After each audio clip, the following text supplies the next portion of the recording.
वालेकुम दोस्तों, ये हमारे साथ मौजूद हैं सैयद हुसैन शाह साहब, हर दिली शख्सियत। ये देखें जी, घर में इनको मीठा खाने को नहीं मिलता, बाहर ये स्पेशल बर्फ़ का गोला बनाकर खा रहे हैं। जी अस्सलाम वालेकुम शाह साहब। हम ऊपर ले गई, बाघ भी खड़ी गई तो जो खा रहा था, आप गुजरे थे, आपने पकड़ लिया। आपकी मेहरबानी है, गोला ही खाया है, काका तो नहीं डाला, थोड़ी सी जो पी ली। बहुत शुक्रिया। बोतल ले आओ एक।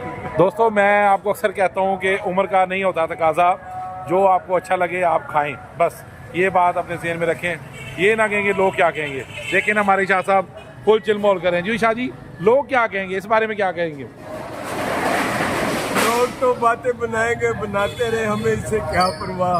जो हमारे किस्मत में लिखा था गोला आपने खा लिया। कैसा है गोला, मीठा है ठंडा है? वाह, ये ठंडा है जी, पीपल्स पार्टी का नहीं है ये नॉन लीग का भी नहीं है, ये गोला है बिजली का, जो हमें रोज पढ़